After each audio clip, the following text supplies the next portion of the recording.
Allahumma la sahla illa ma ja'altahu sahla wa anta ya hayyu ya qayyum taj'alul hasna idza syi'ta sahla. Rabb yassir wa la tu'assir bitammin lil khair wa la hawla wa la quwwata illa billah. Udzakir nafsi wa iyyakum ikhlas lillahi ta'ala. Hadirin pencinta ilmu agama, insyaallah pada kajian Al-Thaqafah Al-Islamiyah hari ini kita lanjutkan dari awal. Insyaallah nanti sore kita akan mengikuti kajian bersama Syekh.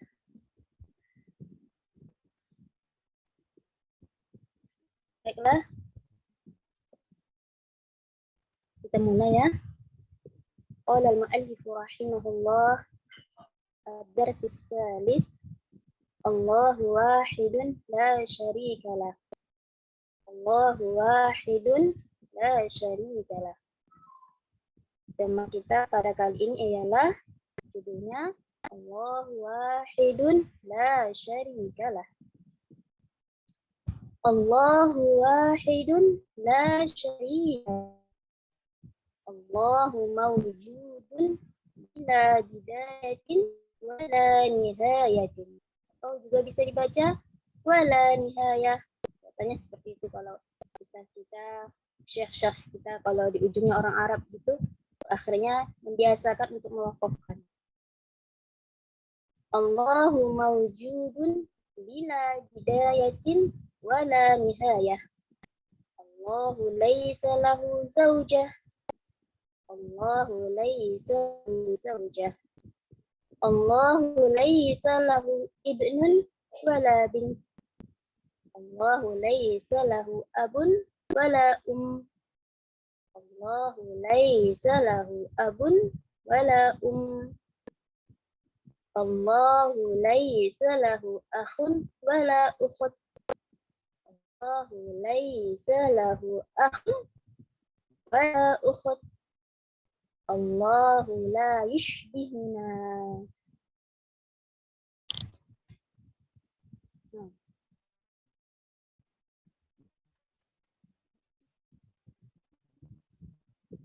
Judul kajian kita pada kali ini ialah bahwasanya Allah Maha Esa, tiada sekutu baginya. Kita tahu bahwasanya di antara sifat yang wajib bagi Allah adalah sifatnya al-wahdaniyah. Nah, di antaranya makna al-wahdaniyah dari sifat Allah itu ialah bahwasanya Allah Maha Esa, tiada sekutu baginya. Allahu wahidun la syarikalah. Allah Esa bukan dari segi bilangan. Allah Maha Esa, tidak ada dua baginya. Allahu la tsaniyalah. Allahu wahidun an tariqil adad walakin min tariqi annahu la syarikalah. Allah Maha Esa bukan dari segi bilangan, tetapi bahasanya Allah Subhanahu wa taala tiada sekutu baginya. Inilah pengertian atau makna dari sifat al-wahdaniyah bagi Allah. Allah Maha Esa, tiada sekutu baginya. Jelas tadi sama maknanya dengan judul yang di atas tadi. Bahasanya Allah Subhanahu wa taala Maha Esa, tiada sekutu baginya. Dan Allah Subhanahu wa taala qul huwallahu ahad. Nah, ini bahasanya dalil akan Maha Esanya Allah Subhanahu wa taala. Ajarkan kepada anak kita Allah Esa. Ya, bukan Esa itu dari segi bilangan. Nah, kalau bilangan satu masih bisa dibagi-bagi, satu masih bisa dipotong, dibagi menjadi setengah dan selainnya dan lain-lain. Dan setengah bisa menjadi bagian-bagian yang lainnya. Tapi Allah Subhanahu wa taala bukan dari segi bilangan satu seperti itu kan. Tapi bahasanya Allah Subhanahu wa taala tiada sekutu baginya dalam ketuhanan. Jelas ya? Bahasanya Allah Subhanahu wa taala Maha Esa, tiada sekutu baginya. Kemudian selanjutnya Allahu mawjudun bila apa tadi? Bila bidayatin wala nihayah. Allah ada tanpa permulaan. Jadi, kita ajarkan bahwasanya Allah, dalil akalnya adanya Allah, itu tentang adanya alam ini. Alam ini ada dengan adanya penciptanya, yaitu Allah. Setiap bangunan pasti ada yang membangun, setiap pukulan pasti ada yang memukul. Nah, begitu juga dengan alam ini, ada dengan ciptaan Allah Subhanahu wa Ta'ala. Allah ada. Nah, adanya Allah Subhanahu wa Ta'ala tanpa ada permulaan. Allah Subhanahu wa Ta'ala ada tanpa permulaan. Adanya Allah Subhanahu wa Ta'ala tidak diadakan oleh sesuatu. Adanya Allah Subhanahu wa Ta'ala itu azali. Artinya ada tanpa permulaan. Kita jelaskan bedanya adanya Allah dengan makhluk, yaitu kita. Kita ada dengan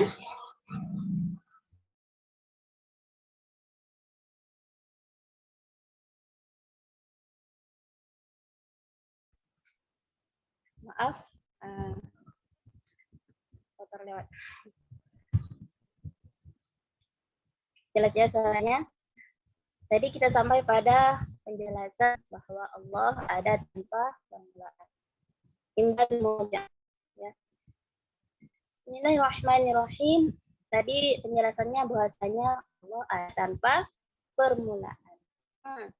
Ini dijelaskan sedikit, disinggung sedikit tentang sifat Allah yang al-qidam atau al-azali.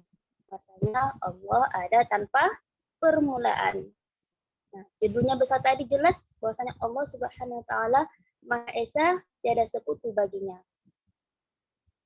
Bahwasanya Allah Subhanahu wa Ta'ala tidak serupa dengan sesuatu apapun. Allah ada tanpa permulaan. Adanya Allah berbeda dengan adanya kita. Kita itu ada yang mengadakannya, yaitu Allah Subhanahu wa Ta'ala. Artinya kita mempunyai permulaan. Dulunya kita nggak ada, sekarang ada, berarti kita mempunyai permulaan.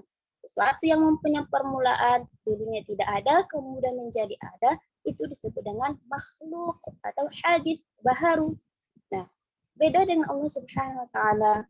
Allah itu azali, mustahil baginya baharu. Kemudian di sini dijelaskan oleh muallif, Allahu mawjudun bila bidayatin wala nihayah. Nah, pada paragraf kali ini menyinggung sedikit tentang sifat Allah Subhanahu wa Ta'ala, yaitu apa? Al-baqa. Bahwasanya Allah Subhanahu wa Ta'ala tidak akan punah, tidak akan hancur, tidak akan punah, dan tidak akan berubah. Sesuatu yang azali pasti akan abadi. Kalau kita makhluk yang hadis, nah pasti akan punah. Ya, kita yang hadis pasti akan punah. Nah, kalau misalnya memang ada makhluk itu hadis, tetapi Allah Subhanahu wa Ta'ala menghendaki ia untuk kekal. Contohnya surga dan neraka. Keduanya itu kekal karena Allah Subhanahu wa Ta'ala menghendaki keduanya untuk kekal. Tapi dari segi zatnya boleh saja bahwa keduanya akan hancur. Allah Subhanahu wa Ta'ala menghendaki surga dan neraka itu kekal. Allah ada tanpa permulaan dan tanpa penghabisan. Guru kita pernah menjelaskan bahwasanya dari sifat yang wajib bagi Allah yaitu al-baqa, bisa kita jelaskan, kita siung sedikit penjelasan bahwasanya Allah ada tanpa tempat, yaitu wala nihaya. Allah Subhanahu wa Ta'ala al-baqa, ya kan? Sifati dengan sifat al-baqa, artinya kekal. Bahwasanya Allah Subhanahu wa Ta'ala akan hidup dan tidak akan punah, tidak akan berubah, ya kan? Nah, Dari mana? Yaitu pada pengertian al-baqa ini bahwasanya Allah Subhanahu wa taala tidak akan punah dan tidak akan berubah. Jelas bahwasanya Allah Subhanahu wa taala itu azali. Nah, azali tidak akan berubah. Kita jelaskan bahwasanya adalah tempat makhluk, ya kan? Dulunya tidak ada menjadi ada. Sebelum Allah Subhanahu wa taala menciptakan tempat, Allah sudah ada azali. Nah, kemudian setelah Allah menciptakan tempat, Allah ada sama seperti sedia kala ada tanpa tempat.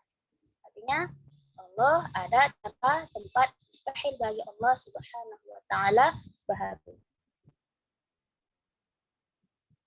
Kemudian Allahu laisa lahu zaujah. Allah tidak memiliki istri.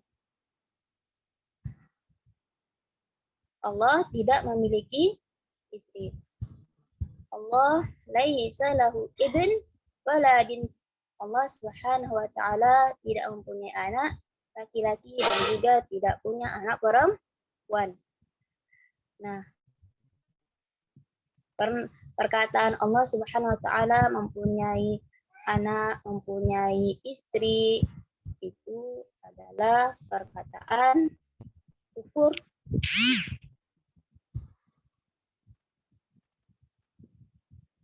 Mustahil bagi Allah Subhanahu wa taala mempunyai anak laki-laki dan mempunyai anak perempuan.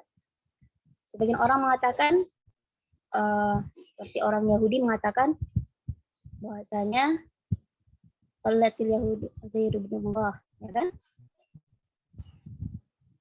Mereka mengatakan bahwasanya Uzair adalah anaknya Allah. Orang Nasrani mengatakan bahwasanya Isa adalah anak Allah. Na'udzubillah. Allah Subhanahu wa taala tidak mempunyai anak laki-laki, tidak mempunyai anak perempuan. Kemudian selanjutnya dijelaskan Allah tidak memiliki ayah dan ibu. Allah laisa lahu abun wala Nah, jadi dari penjelasan di atas Allah laisa lahu ibn wala bint, Allah laisa lahu abun wala Nah, ini dijelaskan dari firman Allah Subhanahu wa taala lam yalid wa lam yulad. Allah Subhanahu wa taala tidak beranak dan juga tidak diberanakkan. Allah Subhanahu wa taala tidak terlepas darinya sesuatu dan tidak ada sesuatu berasal darinya. Ya, jelas ya? Nah, Allah Subhanahu wa taala tidak mempunyai anak. Allah Subhanahu wa taala tidak mempunyai ibu maupun ayah. Allah Subhanahu wa taala mustahil memiliki anak, memiliki orang tua. Karena yang demikian, nah, berarti sudah menyerupakan Allah Subhanahu wa taala dengan makhluknya. Judul besarnya bahwasanya Allah Subhanahu wa taala Maha Esa, tidak ada sekutu baginya. Kalau seandainya mengatakan seperti itu, berarti menyalahi besar dari judul di atas. Bahwasanya Allah Subhanahu wa taala sekutu dari makhluknya. Tadi dijelaskan Allah Subhanahu wa taala Maha Esa, tidak ada sekutu baginya. Allahu laisa lahu akhun wala ukht. Allah Subhanahu wa taala yang mempunyai saudara laki-laki maupun perempuan. Allahu la yushbihuna. Allah tidak menyerupai kita. Simpulan dari yang di atas sampai ini bahwasanya Allah Subhanahu wa taala itu Maha Esa, tidak ada sekutu baginya. Ya. Jelaskan juga tadi disinggung bahwasanya Allah ada tanpa tempat. Jelaskan lagi bahwasanya Allah Subhanahu wa taala tidak menyerupai sesuatu pun dari makhluknya dan tidak ada sesuatu pun yang menyerupainya. Allah Subhanahu wa taala berfirman, "Laisa kamitslihi syai'un wa huwas samiul basir." Surah Asy-Syura ayat 11. Allah Subhanahu wa taala tidak menyerupai Allah Subhanahu wa taala tidak menyerupai sesuatu apapun dan segala sesuatu apapun tidak menyerupainya. Allah tidak menyerupai segala sesuatu baik satu segi maupun semua segi. Jadi dari kecil kita ajarkan tentang tanzih. Insya Allah ketika mereka mendengar hal yang negatif, perkara tentang akidah yang bertentangan dengan akidah, insya Allah mereka bisa sedikit demi sedikit, oh ini tidak baik, dijelaskan adalah bahwasanya seperti ini, Allah itu ada tempat-tempat. Nah, kemudian ya lanjut lagi. Jadi kayak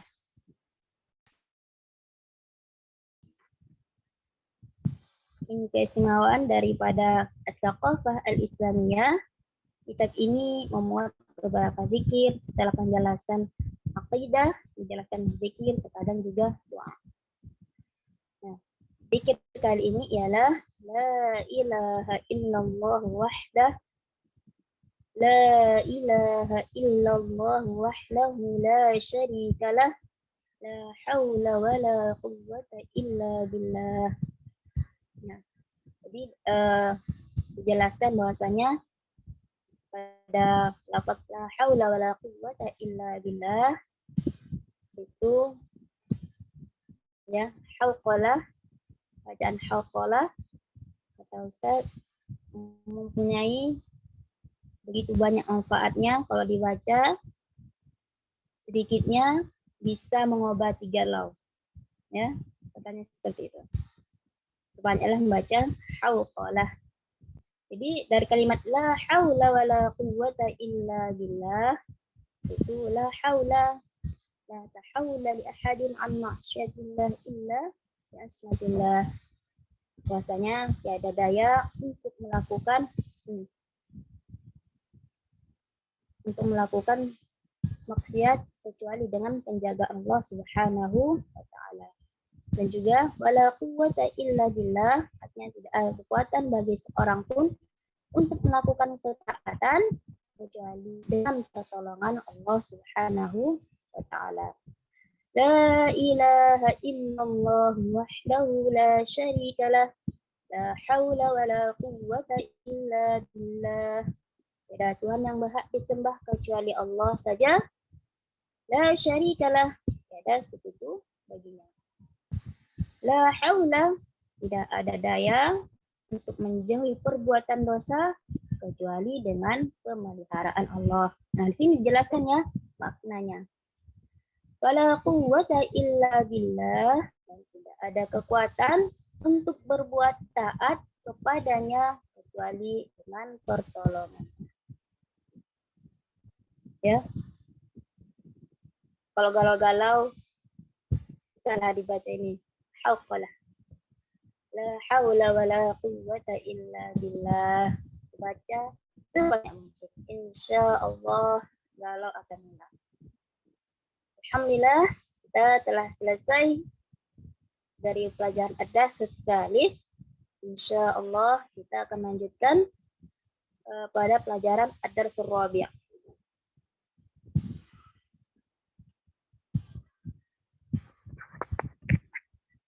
Atau ada mau pertanyakan atau kurang jelas dari pembahasan yang di atas, silahkan.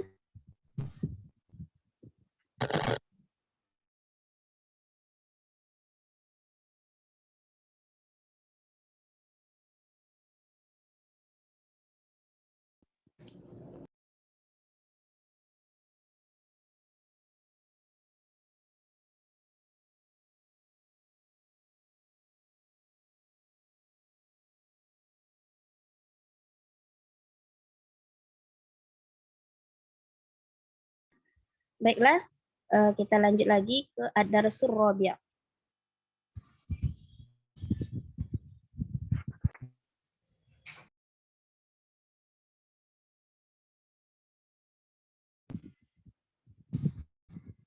Allahu rabbu kulli syai'.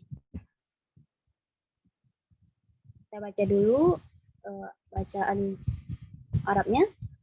Bismillahirrahmanirrahim. Qala al-muallif rahimahullah. Allahu rabbu kulli syai'. Allahu rabbi wa rabbu ummi wa abi. Allahu rabbu akhi wa ukhti. Allahu rabbu akhi wa ukhti.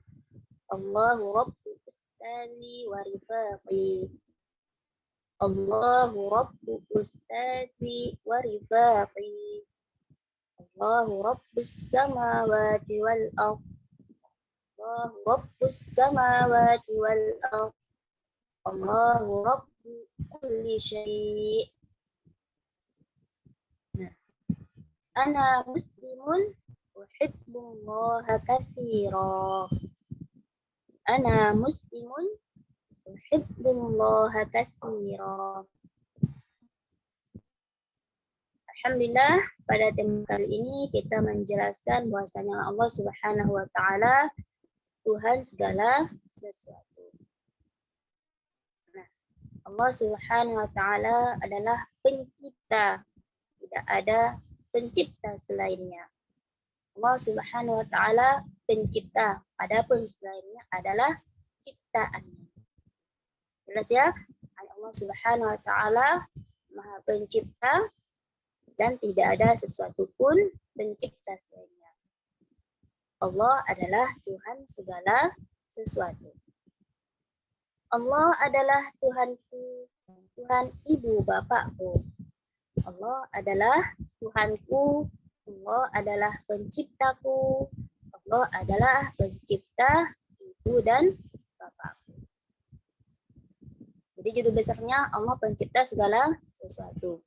Jadi aku adalah ciptaan Allah, begitu juga ibu dan bapakku adalah ciptaan Allah. Allah adalah Tuhanku, Allah adalah Tuhan segala sesuatu. Allah adalah Tuhan saudara laki-laki dan saudara perempuanku. Nah, begitu juga Allah adalah Tuhan saudara laki-lakiku dan saudara perempuanku. Saudara laki-lakiku, saudara perempuanku, Allah yang menciptakannya. Ya, tidak ada pencipta selain Allah. Kemudian dijelaskan lagi, Allah adalah Tuhan guru dan teman-temanku. Allah adalah Tuhan guruku, guru SD-ku, guru MDA-ku, guru pesantrenku, guru SMP-ku, dan selainnya. Nah, Tuhan mereka adalah Allah, yaitu Allah pencipta segala sesuatu. Begitu juga, Allah adalah Tuhan teman-temanku.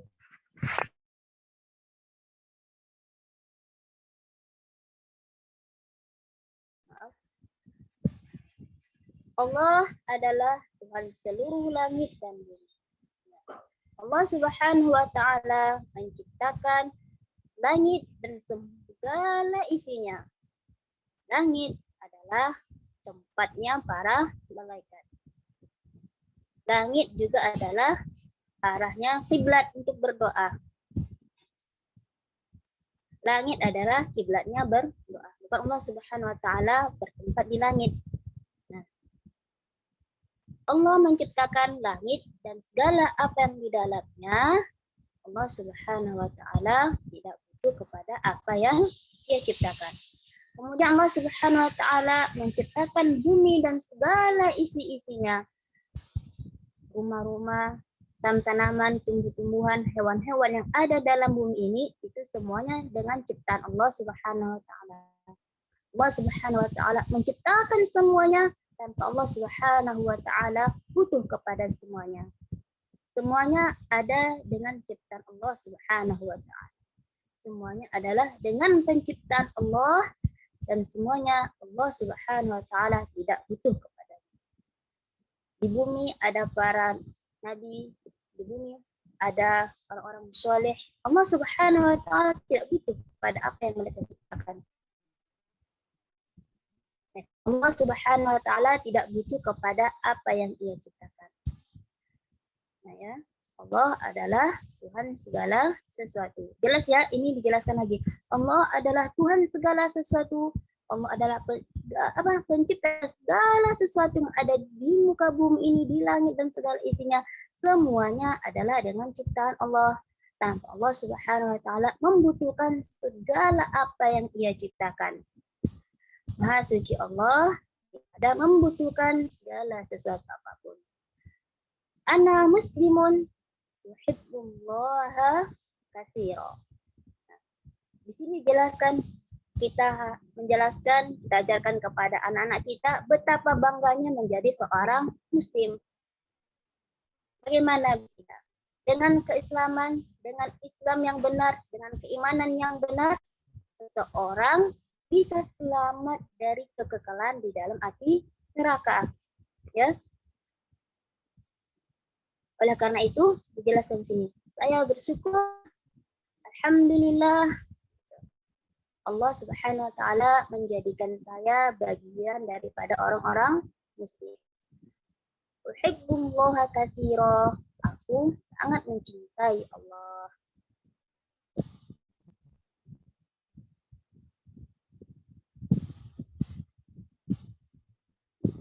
Alhamdulillah, Allah Subhanahu wa taala menjadikan kita semua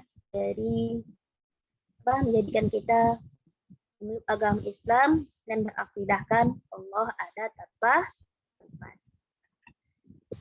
Kemudian ini ada zikir. Allahu Rabbi la usyriku bihi syai'a. Allahu Rabbi la usyriku bihi syai'a.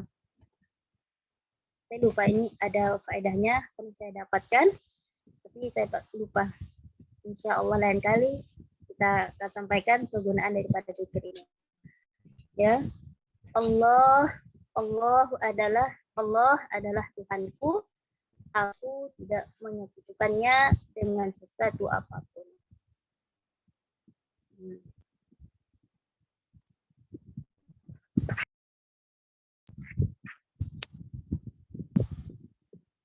Mungkin cukup sampai sini kajian kali ini. Jika ada kekurangan, insya Allah akan dibahas lagi. Jika ada pertanyaan, silakan.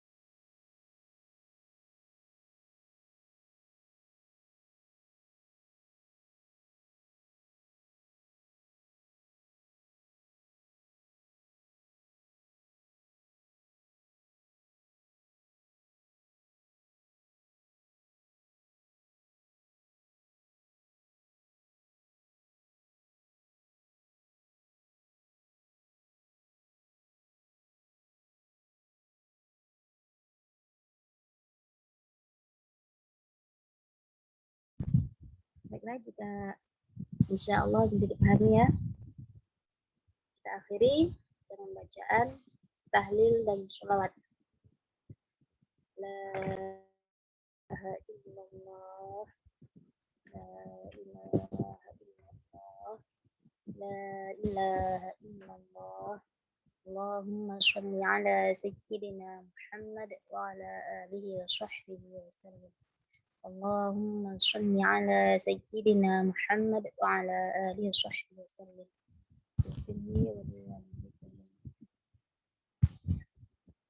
Assalamualaikum warahmatullahi wabarakatuh. Barakallahu fikum. Amin wa fikum. Baik, barakallahu fikum Ustazah.